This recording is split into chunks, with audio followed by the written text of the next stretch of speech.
నమస్తే, welcome to Andhraprabha. నేను శిశిర. గత 4 రోజులుగా సినీ ఇండస్ట్రీలో అంటే పలువురు ప్రముఖులు, సినీ ప్రముఖుల మీద రైట్స్ జరుగుతున్నాయి. నిర్మాత దిల్ రాజు గారి మీద అండ్ డైరెక్టర్ సుకుమార్ గారి మీద అండ్ మైత్రి మూవీ మేకర్స్ సంస్థ పట్ల కూడా ఇవి రైట్స్ జరుగుతున్నాయి. సో 18 ప్రదేశాల్లో 55 మంది బృందాలతో అంటే 55 బృందాలతో జరుగుతున్నాయి ఈ రైట్స్. అసలు ఈ రైట్స్ ఇప్పుడు ఇంతగా జరగడానికి రీజన్స్ ఏంటి? అసలు ఈరోజు దిల్ రాజు గారు ఎస్విసి ఆయన సంస్థలో కూడా కొన్ని పత్రాలు బయటికి వచ్చాయి, స్వాధీనం చేసుకున్నారు అని వార్తలు వినిపిస్తున్నాయి. సో అవి ఎంతవరకు నిజం ఏంటి అని మనం అడిగి తెలుసుకుందాం. మనతో పాటు ఉన్నారు సీనియర్ జర్నలిస్ట్ కిరణ్ గారు, ఆయన అడిగి తెలుసుకుందాం. నమస్తే అండి. నమస్తే అండి. సినీ పెద్దలు కాకుండా కొంతమంది బయట వాళ్ళు కూడా అనే విషయం ఏంటంటే, అంటే వచ్చిన సమాచారం ప్రకారం అంటే వీళ్ళు ఎక్కువ డబ్బులు పెట్టడం వల్లనే, అంటే చెప్పుకోవడం వల్ల మాకు ఇన్ని కలెక్షన్స్ వచ్చాయి, మా సినిమా ఇంత భారీ హిట్, ఇన్ని కలెక్షన్లు సాధించింది అని వాళ్ళు ఊరికే చెప్పడం వల్లే ఇలా రైట్స్ జరుగుతున్నాయి ఇన్ని రోజులుగా అని అంటున్నారు. ఆబ్వియస్లీ నేను అదే కదన్నా ఇప్పుడు దాకా నీతో, వీళ్ళు స్వయంకృతాపరాధం, వీళ్ళు చేసుకున్నదే అది అంటున్నా. వీళ్ళు అలా కాకుండా వాస్తవానికి దగ్గరగా వీళ్ళు మాట్లాడుకొని ఉంటే బాగుండేది. ఇప్పుడు గేమ్ చేంజర్ ఉందమ్మా, గేమ్ చేంజర్ సినిమా 186 కోట్ల రూపాయలు ఫస్ట్ డే కలెక్షన్ వచ్చింది అని చెప్పారు. సో ఆ రోజు ట్రోల్స్ కూడా అయినాయి. 186 ఎక్కడొచ్చినాయి, అంత రాలేదు కదా అని చెప్పి ట్రోల్స్ కూడా అయినాయి ఆ రోజు. అయితే దీని మీద వెంటనే రామ్ చరణ్ గారు ఈ ఫిగర్స్ అన్నీ కూడా ఈ రకంగా ప్రచారం చేయాల్సిన అవసరం లేదు, సక్సెస్ మీట్ పెట్టాల్సిన అవసరం లేదని కూడా ఖండించాడు. ఎందుకంటే గేమ్ చేంజర్కి కొంత నెగిటివ్ టాక్ వచ్చింది. మంచి సినిమా తీశారు, అందులో సినిమా విషయంలో కమర్షియల్గా అది సక్సెస్సా ఫెయిలా అనేది పక్కన పెడితే సినిమా మంచి సినిమా కదా, ఒక కుటుంబ సమేతంగా వెళ్ళగలిగిన సినిమా, మంచి మెసేజ్ ఉన్న సినిమా, రామ్ చరణ్ అద్భుతంగా చేశాడు. సో అనేక ప్లస్లు ఉన్నాయి ఆ సినిమాలో. సో దానికోసం మనం సినిమా చూడమని చెప్పాం. కానీ ఇది కమర్షియల్గా హిట్టా ఫట్టా అంటే కమర్షియల్గా అంత హిట్ కాకపోవచ్చు, కానీ దానికి అనవసరంగా హిట్ కాని సినిమాలకు కూడా వీళ్ళు ఏ రకంగా అయితే బబుల్లాగా గాలి పొడగలాగా చేసి చూపిస్తూ ఉన్నారో అలా చూపించొద్దు, వాస్తవాల్ని అంగీకరిద్దాం అని చెప్పారట రామ్ చరణ్ గారు. అందుకే ఇవాళ రామ్ చరణ్ గారి మీద ఎటువంటి ఏం అలిగేషన్స్ ఏం రావు. ఆయన క్లీన్ చిట్, ఆయన క్లీన్ స్లేట్ ఆయన. సో కాబట్టి రామ్ చరణ్ చెప్పడం వల్లే కాస్తో కూస్తో దిల్ రాజు బతికిపోయాడని చెప్తాను నేను. అలా కాకుండా మీరు వేయండి ఫిగర్లు, మనం కూడా పుష్పకి ఏమాత్రం తగ్గేదే లే అని వేసి ఉంటే ఫిగర్లు, ఈయన కూడా ఒక 1000 కోట్లు వచ్చాయి మా గేమ్ చేంజర్ నుంచి అని చెప్పుంటే ఈయన ఇరుక్కునేవాడు కదా. ఇంకా కానీ సంక్రాంతికి వస్తున్నామని ఇప్పుడు ఈయన ఇరుక్కుంది ఎక్కడంటే సంక్రాంతికి వస్తున్నాం దగ్గర ఇరుక్కున్నాడు. గేమ్ చేంజర్కి ఇరుక్కోవాలా, సంక్రాంతికి వస్తున్నాంకి ఇరుక్కున్నాడు ఈయన. అలాగే డాకు మహారాజ్కి డిస్ట్రిబ్యూటర్ కూడా. సో సంక్రాంతికి వచ్చిన ప్రతి రూపాయి ఈయనకే పోయింది. ఎందుకు ఈయన మీద ఇంత కాన్సన్ట్రేషన్ అంటే, సంక్రాంతికి 3 సినిమాలు వస్తే 3 సినిమాలకి ఏదో ఒక రకంగా ఈయనకు సంబంధం ఉంది. సో కాబట్టి నేను అంటాను, ఇది ఎంత స్వయంకృత అపరాధం. ఇది మనము ఒక గొప్పగా చెప్పుకునే ఒక ప్రయత్నానికి ఈ రకంగా అయిందని చెప్పాలి. అయితే మీరు గొప్పగా చెప్పుకున్న ప్రేక్షకులని ఆకట్టుకోవటానికి ప్రచార ఆర్భాటాలు చెప్పుకున్న తప్పేం లేదు, కానీ కొంచెం వాస్తవానికి కొంచెం దగ్గరగా చెప్పండి. అంటే ఒక 900 కోట్లు వచ్చిందనుకోండి మీ సినిమాకి, 1000 అని చెప్పుకోండి పర్లా. కానీ 530 కోట్ల రూపాయలు తేడా చెప్తే ఎట్లమ్మా, నాకు అర్థం కాదు. సో 500 కోట్ల రూపాయలు తేడా ఇవ్వడని చెప్తాడు, అక్కడే దొరికిపోతారు.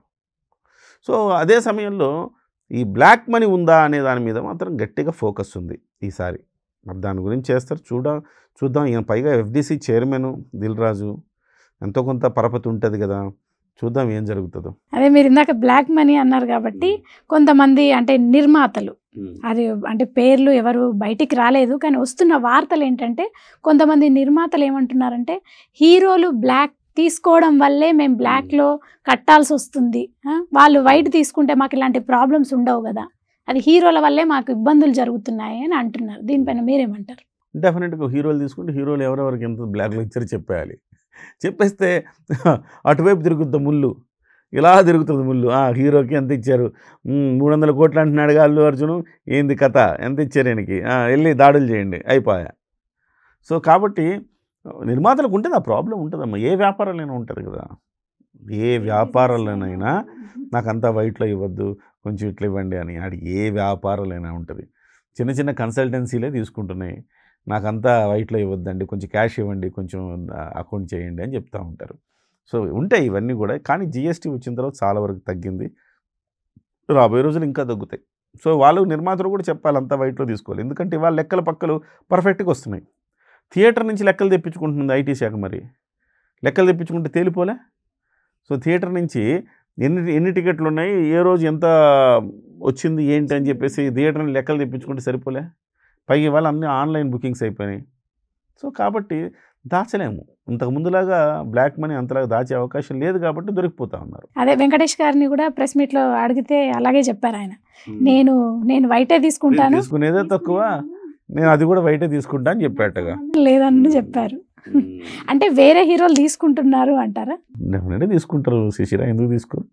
డెఫినెట్గా ఇప్పుడు బయటికి చెప్పుకుంటున్నారు కాబట్టి తెలుస్తుంది. 100 కోట్లు ఇచ్చేటప్పుడు అట్లీస్ట్ ఒక 50 కోట్లు బ్లాక్లో, ఒక 50 కోట్లు వైట్లో ఇవ్వమని అడిగే వాళ్ళు కూడా ఉంటారు.